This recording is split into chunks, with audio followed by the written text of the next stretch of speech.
il faut que toi tu te plaises à toi-même. Parce qu'en fait, la meilleure version de toi-même, c'est la version qui te plaît à toi en premier.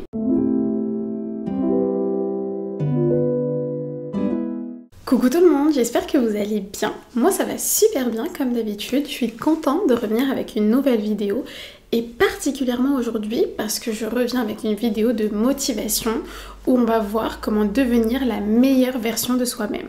Bon, dit comme ça, je pense que ça paraît compliqué de se dire que avec une vidéo de 10-15 minutes, tu vas savoir comment devenir la meilleure version de toi-même. Mais je pense que là, on va faire une bonne introduction sur le sujet parce que devenir la meilleure version de soi-même, c'est un sujet hyper vaste. Mais comme dans tous les domaines, il y a toujours un début. Donc là, on va dire qu'on va poser les bases pour notre transformation. Ah oui, et juste avant de commencer la vidéo, pour ceux qui ne me connaissent pas encore, je m'appelle Imali, je suis sri-lankaise et sur ma chaîne YouTube, vous retrouverez pas mal de vidéos de motivation, de développement personnel, sachant que je ne suis pas du tout coach en développement personnel, ni psychologue. C'est en fait les vidéos que je fais, ça correspond à ma vie. C'est-à-dire que c'est mes expériences et je les partage avec vous parce que je pense que ça peut être de bons conseils pour toi aussi. Après, tu trouveras aussi pas mal de vidéos de story time parce que j'ai plein d'histoires à raconter. J'en ai déjà d'ailleurs posté pas mal sur ma chaîne, donc n'hésite pas à aller voir. C'est des vidéos un peu plus détentes que j'adore faire aussi parce que franchement j'adore parler. T'auras aussi des vidéos de conseils, de motivation, mais aussi des vidéos où tu peux te poser tranquillement, un petit moment de détente entre toi et moi. J'ai déjà fait quelques vidéos de motivation sur comment apprendre à s'aimer, c'était ma première vidéo et j'ai adoré la faire parce que en toute humilité, je trouve que je donne vraiment de bons conseils dedans, donc n'hésite pas à aller voir. Ou sinon, j'ai aussi fait une vidéo sur des petites choses à mettre en place dans ta journée qui vont te permettre de passer une meilleure journée et avoir un meilleur quotidien. Enfin, de toute façon, je mettrai tout dans la description. Bon, ça y est, j'arrête de parler, on passe à la vidéo. La première étape pour devenir la meilleure version de toi-même, c'est de dire au revoir à ton toi du passé. Si tu as cliqué sur cette vidéo, c'est que tu veux devenir la meilleure version de toi-même. Mais pour devenir cette version de toi, il faut que tu sois capable de te détacher de la personne que tu étais avant. On a tous un passé, on a tous vécu des situations plus ou moins différentes, on a tous vécu des moments compliqués et parfois, sans s'en rendre compte, en fait, on s'est mis des étiquettes à cause de ces situations vécues. C'est-à-dire que on s'est nous-mêmes étiquetés en tant que personne qui manque de confiance en elle, en tant que personne timide, en tant que personne qui ne va pas de l'avant, en tant que personne qui n'est pas assez élégante, etc., etc. Et souvent, c'est ces choses-là qu'on veut changer chez nous. Et parfois, c'est même pas le cas. Par exemple, tu vas te voir comme une personne timide ou comme une personne qui manque d'élégance et pourtant, t'es pas ce genre de personne-là, mais comme tu t'es mis cette étiquette, tu te vois comme ça. Et donc, pour avancer, la première étape, c'est d'enlever ces étiquettes qui sont dans ta tête, que tu t'es mise consciemment ou pas. Je peux comprendre que cette étape, elle paraît un peu bizarre ou un peu absurde, mais il faut vraiment que tu le fasses. Te dire et te répéter consciemment que tu ne seras plus la personne que tu étais avant. Il faut que tu prennes conscience que tu vas changer, que tu as décidé de changer et surtout il faut que tu arrêtes de te répéter les souvenirs négatifs que tu as vécus. Parce que tous ces éléments négatifs de ton passé, ça vient polluer ta nouvelle énergie pour changer. C'est toi qui l'as décidé, c'est toi qui veux changer, donc tu vas changer. Faut juste que tu dises au revoir à ton passé. En fait, c'est comme quand tu es en couple, tu sais, et que tu te sépares. Admettons que tu as une copine qui arrête pas de parler de son ex. Qu'est-ce que tu vas lui dire? Tu vas lui dire qu'elle a pas tourné la page et qu'il faut qu'elle arrête de parler de son ex, de penser à lui et qu'il faut qu'elle s'en détache aussi moralement, même si elle s'en est détachée physiquement. Là c'est pareil, c'est comme si tu disais au revoir à ton toi du passé et que tu te séparais de lui. Si t'es pas capable de te séparer de ta version de toi antérieure, ça va être compliqué de devenir une nouvelle personne. La deuxième étape dans le processus, c'est d'avoir une vision objective de ta valeur actuelle. Ça y est, t'as fait le deuil de ton toi du passé. Maintenant, il faut que tu saches qui tu es aujourd'hui. En fait, avant de devenir cette future toi, cette meilleure version de toi-même, il faut un peu que tu fasses l'état des lieux de ce qui se passe aujourd'hui. Tes qualités, tes défauts. En fait, ça va te permettre d'avoir ton point de départ pour le changement. Et attention, c'est surtout pas le moment ou l'étape où tu es censé te juger. Quand je dis qu'il faut faire un état des lieux de sa personne, c'est souvent parce qu'on se sous-estime. Donc c'est pas du tout le moment de se dévaloriser. Je veux vraiment que tu restes objectif et surtout pas négatif. C'est pas du tout le moment où tu dois te culpabiliser et te dire non mais j'ai beaucoup trop de chemin à parcourir, j'arriverai jamais à être cette personne que je veux. C'est pas du tout ce qu'on veut à cette étape-là. Et puis si tu es en train de faire l'état des lieux de ta personne, et ça te met un peu dans un mood négatif parce que tu te dis que tu vas pas y arriver parce que t'es trop bas dans ton estime, bah moi il y a quelque chose que je me dis toujours, c'est que c'est mes pires moments qui m'ont toujours donné envie de réussir. C'est-à-dire que quand t'es dans ta zone de confort, quand tout va bien, quand tu aimes la personne que tu es, quand tout se passe bien, et bah tu stagnes. Et puis c'est bien de stagner, il n'y a pas de souci si tout va bien dans ta vie, il n'y a pas de problème. Mais tu restes au même level. Quand ça va pas, quand tu te remets en question, c'est dans ces moments-là que tu évolues. Donc tu peux pas passer d'un plus... Enfin, si, quand tu commences à évoluer, tu continues d'évoluer. Mais il y a bien un point de départ à cette évolution. Et souvent, c'est quand tu te remets en question et c'est souvent pas un moment positif dans ta vie. Donc si là, tu es un peu dans un mauvais mood où tu as du mal à te dire que ça va aller, bah sache que c'est souvent dans les moments négatifs que tu te remets en question et que ça va aller de mieux en mieux. Admettons que tu trouves que tu manques de confiance en toi. Bah, si t'avais jamais manqué de confiance en toi, et bah tu serais pas devenue la personne que tu vas devenir, cette personne qui a confiance en elle, qui a peur de rien, etc. Tu deviendrais pas cette personne-là. Si t'étais juste une personne normale, qui manque pas de confiance en elle, mais qui en a pas particulièrement, et bah tu serais juste restée une personne normale. Là, le fait que tu penses que tu manques de confiance en toi, ça va te permettre de devenir une personne meilleure. Je sais pas si tu vois ce que je veux dire, mais c'est vraiment ma philosophie à moi. Pour revenir au conseil de faire l'état des lieux de sa personne, ma sœur, elle m'avait donné un conseil. C'était, je pense, une amie à elle qui lui en avait parlé. Enfin, je sais plus trop, mais elle m'en avait parlé et moi, je l'avais mis en pratique. C'était que pour avoir un regard objectif sur ta personne, parfois, ça peut être intéressant de demander à un proche, quelqu'un qui est proche de toi, quelqu'un qui te connaît bien, mais surtout quelqu'un de bienveillant, de te donner tes meilleures qualités et tes pires défauts. Parce qu'on s'en rend pas compte, mais souvent, on est dur avec nous-mêmes, donc on n'a pas la même vision que les autres ont de nous. C'est pour ça que je t'ai demandé de demander ça à une personne qui te connaît bien, qui est proche de toi et qui est bienveillante. Tu vas pas demander à quelqu'un qui te connaît pas ou qui est pas bienveillant envers toi, ça sert à rien. Pour prendre un exemple concret, moi j'avais demandé à ma meilleure amie de me donner ma liste de mes meilleures qualités et mes pires défauts. Et c'était une période où j'étais hyper fatiguée. J'avais l'impression d'être un peu pessimiste. Et être pessimiste, c'est quelque chose que je déteste. Et du coup, j'étais pessimiste à cette période-là, je pense. Enfin, je sais pas, parce que parfois, on a l'impression de certaines choses qui sont pas la réalité. En tout cas, j'avais cette impression-là. Et du coup, j'avais l'impression d'être complètement négative dans l'entièreté de ma personne. Enfin, je sais pas, j'avais l'impression que j'étais une boule de négatif qui se baladait comme ça. Enfin, je sais pas, j'avais vraiment cette impression-là. Donc, j'avais demandé à ma meilleure amie de me donner mes meilleures qualités et mes pires défauts à cette époque-là. Et la première chose, en tout cas une des premières choses qu'elle m'a dites, c'est que je suis quelqu'un de solaire. Et quand elle me l'a dit, j'étais vraiment étonnée et touchée parce que être quelqu'un de solaire, c'est vraiment quelque chose que j'aspire à être. Je veux être quelqu'un de positif, quelqu'un de solaire, quelqu'un de joyeux. Pas quelqu'un de négatif ou quelqu'un de pessimiste. Après, ça arrive, t'as des moments qui sont pas faciles dans la vie, etc. Mais moi, je sais pas, j'ai vraiment envie d'avoir du positif et d'être quelqu'un de positif. Et je me voyais pas en tant que telle.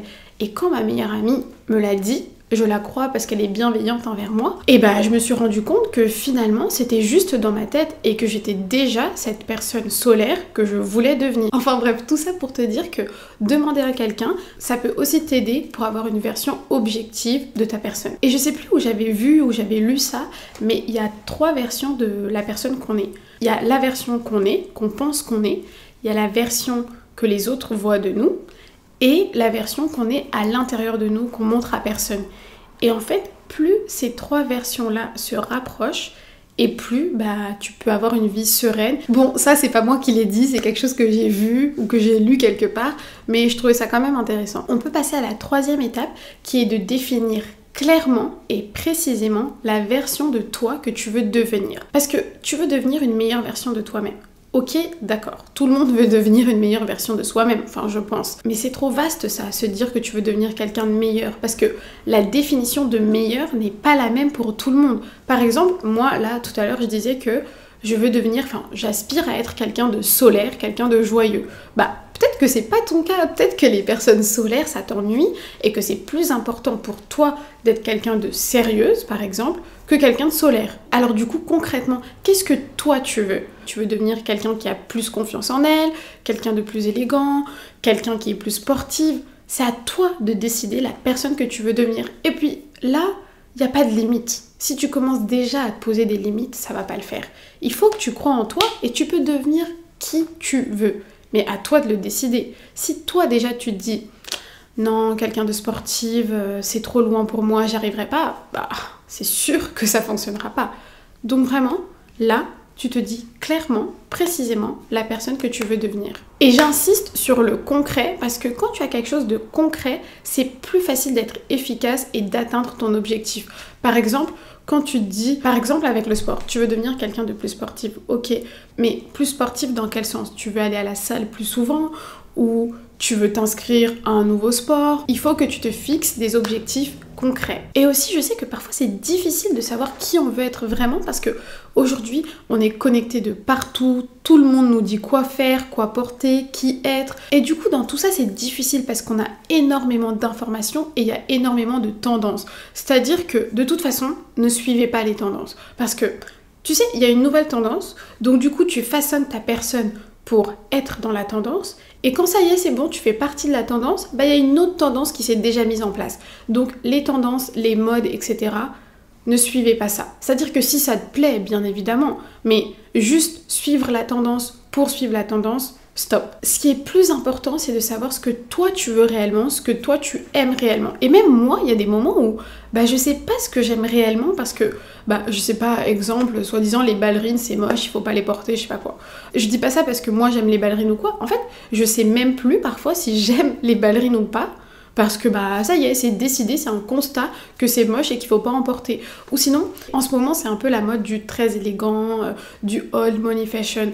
Si toi, c'est pas ton truc, t'es pas obligé de t'habiller de cette manière-là pour être une personne élégante. Il faut que toi, tu te plaises à toi-même. Parce qu'en fait, la meilleure version de toi-même, c'est la version qui te plaît à toi en premier. En tout cas, moi, c'est comme ça que je le vois. C'est-à-dire que la meilleure version de moi-même, c'est la version que moi j'aime. Et ensuite, on verra si elle plaît aux autres. Mais dans mon cas à moi, ce que j'aspire, c'est m'aimer moi en premier. Et puis après, le reste viendra. Donc du coup, ça y est, tu t'es séparé de ton ancienne version. T'as fait l'état des lieux du chantier. Et maintenant, t'as aussi tous les objectifs que tu veux atteindre. La meilleure version de toi-même, tu l'as définie, ça y est, tu la vois devant toi. Ensuite, la quatrième étape, c'est de hiérarchiser tes objectifs. Après, ça dépend de si tu as beaucoup d'objectifs ou pas. Mais si tu as plusieurs choses que tu veux apprendre, changer, évoluer, etc., ça va être compliqué de tout faire en même temps. En tout cas, moi, je trouve que c'est plus difficile d'être efficace sur plusieurs choses en même temps. Une chose, deux choses, ok. Mais quand on a plein, c'est compliqué. Et puis de toute façon, pour que le changement soit définitif, pour que tu sois définitivement cette nouvelle personne, que tes évolutions soient ancrées dans le temps, il faut justement prendre le temps de faire chaque étape. Si tu es dans le rush et que d'un claquement de doigts, tu veux devenir une nouvelle personne, ça va quand même être compliqué. Donc du coup, parmi tout ce que tu veux changer chez toi ou toutes les nouvelles choses que tu veux pour toi, tu hiérarchises. En fait, ce que ça va te permettre là, c'est de créer un plan. Tu vas savoir que tu vas travailler sur ta timidité en premier, ou tu vas travailler sur le nouveau sport que tu voudrais commencer, etc., etc. Ça va être plus concret dans ta tête et tu vas pouvoir passer à l'action réellement. Franchement, j'adore ce type de vidéo et je trouve que c'est quand même compliqué de traiter le sujet de devenir une meilleure version de soi-même en une vidéo. Donc là, comme je t'ai dit, tu vois, je te donne un peu le plan, les petites actions à mettre en place. Et franchement, je me vois bien faire plusieurs épisodes à cette série. Du genre, par exemple, je pourrais faire des vidéos sur comment avoir plus confiance en soi, peut-être comment prendre plus soin de soi, comment être plus féminine, etc. Du coup, là, comme je l'ai dit, on voit les étapes en général. Et je pense quand même que je ferai plusieurs épisodes sur comment devenir la meilleure version de soi-même. En fait, je ferai plusieurs vidéos qui rentreront dans cette case. Du coup, pour revenir aux étapes, la 5e étape, forcément, c'est de travailler sur ton changement. Parce que tout ce qu'on a dit avant, c'était, on va dire, la préparation.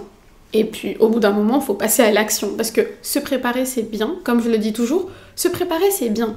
Mais le vrai moment, c'est quand tu passes à l'action. Du coup, la 5e étape, c'est de travailler sur le changement. Et puis, je pense que pour passer à l'action, la première étape, comme dans tout, c'est de s'informer. Par exemple, admettons que tu veux travailler sur ta manière de t'exprimer. Je pense que c'est intéressant de regarder des vidéos où on te donne des tips concrets sur comment mieux s'exprimer à l'oral, devant un public, etc.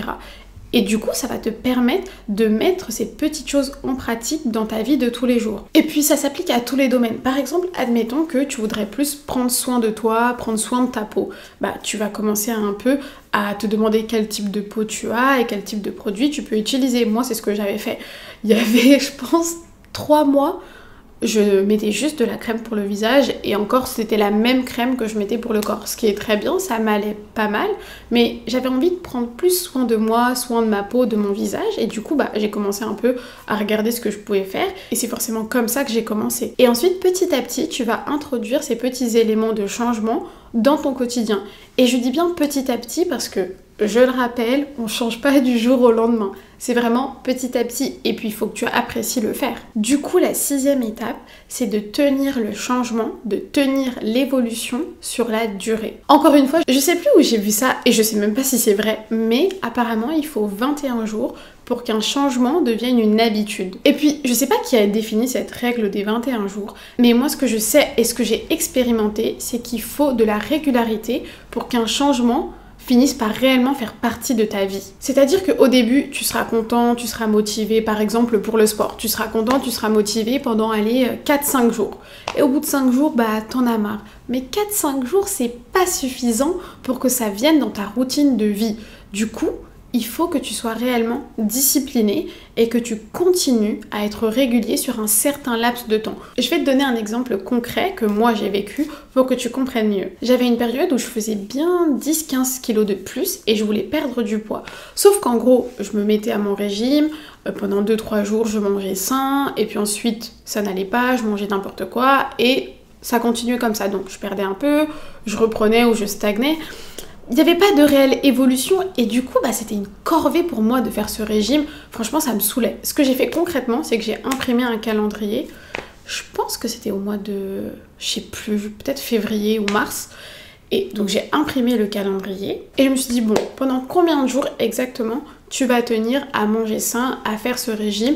Combien de temps tu veux tenir? Parce que tu veux maigrir. Et tu vas pas maigrir en faisant le yo-yo tous les 2 jours. Donc je me suis dit pendant 2 ou 3 semaines d'affilée, je mange sain. Et en fait, chaque jour où je mangeais sain, enfin j'ai mangé sain pendant les 2-3 semaines d'affilée, mais chaque jour, je cochais dans mon calendrier, je faisais juste une petite croix, et cette petite croix, elle voulait dire que j'avais atteint mon objectif de manger sain dans la journée. Et déjà, en fait, ça me ramenait une petite récompense d'avoir bien mangé, parce que quand tu manges sainement, parce que il y a régime et régime, moi je mangeais sainement, je mangeais quand même de tout, mais je mangeais bien, pas des choses trop grasses, trop sucrées, etc. Mais le fait de manger sain une journée, tu vas pas avoir la récompense tout de suite. Mais moi, le fait, tu sais, de mettre une petite croix dans mon calendrier, c'était un peu une récompense pour moi. J'étais contente de mettre ma petite croix. Mais le meilleur dans tout ça, c'est que je me suis rendu compte qu'au bout de 1 semaine et demie environ, j'avais plus besoin de mon calendrier. Et que j'avais plus besoin de cette récompense parce que je savais que ça faisait 1 semaine et demie, 2 semaines que j'avais tenu mon régime correctement. Et du coup, je voulais pas arrêter. Ça y est, j'étais rentrée dans ma discipline. C'était devenu une habitude pour moi. En fait, ton corps, ton esprit s'habitue à tout. Il faut juste que tu lui donnes la bonne information et à plusieurs reprises pour qu'il comprenne que ça y est, maintenant, on mange sain. Ou toi, pour ton cas, que ça y est, maintenant, on travaille sur notre timidité, etc., etc. Et puis après, c'est différent pour tout le monde. Moi, par exemple, au bout d'1 semaine et demie, 2 semaines, ça y est, c'était rentré dans mon habitude de vie. Toi, ça sera peut-être plus rapide ou ce sera peut-être plus lent, mais il faut se laisser le temps de changer. Et la meilleure dans tout ça, c'est que maintenant, je veux arrêter mon régime, sauf que je sais plus comment faire, je sais plus comment commencer, tellement ce mode de vie, ce mode d'alimentation, c'est rentré dans mes habitudes, je sais plus comment faire. Réellement, hier, je me suis rendu compte que ça faisait depuis janvier que j'avais pas mangé un vrai fast-food, alors que avant, je veux dire, McDo, c'était 1 fois par semaine. C'était normal. T'as la flemme de cuisiner, tu manges dehors, etc. Tu manges gras et pas bon. Et là, je me suis rendu compte que ça déjà, ça me manque pas. Mais en plus, je sais plus comment remanger normalement. Je sais plus ce qui est normal parce que manger sain, c'est devenu ma nouvelle normalité. Et comme j'ai dit, ce sera pareil pour toi dans n'importe quel domaine. Je te parlais de la timidité. Admettons que tu voudrais être moins timide. Attention, je suis pas du tout en train de dire qu'être timide, c'est quelque chose de négatif. Mais je prends un exemple parmi tant d'autres. Si tu veux, par exemple, travailler sur ta timidité, chaque jour, tu te donnes un objectif atteignable. Je te dis chaque jour, mais par exemple, ça peut être, je sais pas moi, 3 fois dans la semaine. Tu vas un peu te mettre dans des situations qui vont te challenger, où tu vas travailler cette timidité. Et puis, tu peux utiliser la méthode du calendrier, où tu mets une petite croix, tu as cette petite satisfaction, etc.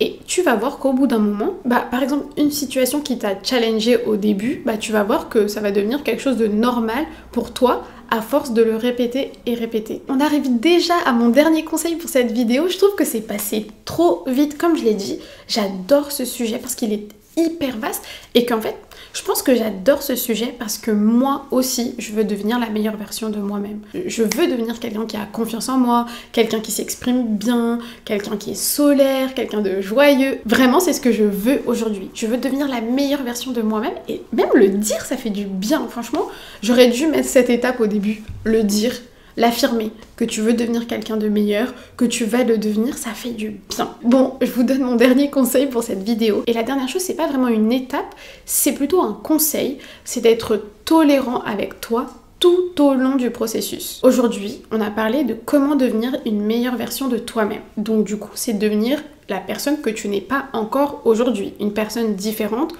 de toi aujourd'hui, ou en tout cas qui a des qualités que tu n'as pas. Un peu une super toi en gros. Mais le truc, c'est que la première chose à faire si tu veux changer et devenir cette meilleure version de toi-même, c'est de t'accepter et de t'aimer tel que tu es aujourd'hui. Tu peux pas devenir une meilleure version de toi-même en te dénigrant. T'es obligé d'aimer la personne que tu es aujourd'hui parce que c'est toi, la personne que tu es aujourd'hui, qui va se la donner, qui va se fatiguer, qui va s'informer, qui va tout donner pour être une meilleure version d'elle-même. C'est toi, la personne que t'es aujourd'hui. Donc si tu t'aimes pas toi aujourd'hui, tu vas pas réussir à te donner pour devenir la meilleure version de toi-même. En gros, sans la version de toi aujourd'hui, tu ne seras jamais la version de toi demain. Donc du coup, on s'aime, on se donne de l'amour et on s'accepte tel qu'on est. Voilà, ça y est, c'est déjà fini.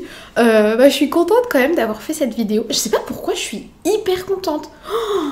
J'espère que toi t'es contente aussi d'avoir vu cette vidéo. J'espère que ça t'a fait plaisir. J'ai hâte de faire de nouveaux épisodes dans ce domaine-là. Je veux bien que vous me donniez des idées de vidéos, des idées de conseils que je pourrais donner, etc. Des sujets que je peux traiter.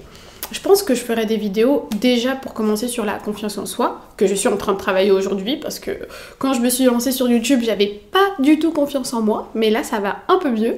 Je pense que je ferai aussi des vidéos sur la féminité, sur prendre soin de soi, etc. Parce que c'est pas évident pour tout le monde et ça l'était pas pour moi aussi il y a quelques mois. En tout cas voilà, j'espère que la vidéo t'a plu. Moi j'étais hyper contente de la faire. J'ai hâte de te retrouver pour de nouvelles vidéos. Comme je le dis toujours, je reviens toutes les semaines, que ce soit en story time ou en vidéo de motivation. Donc surtout, n'hésite pas à t'abonner. N'hésite pas aussi à liker ou me laisser un commentaire. Tu sais pas à quel point ça peut me faire plaisir d'avoir vos retours, vraiment. C'est trop cool. Donc n'hésite pas. Et de toute façon, on se retrouve dans une semaine. Donc en attendant, je te dis ciao.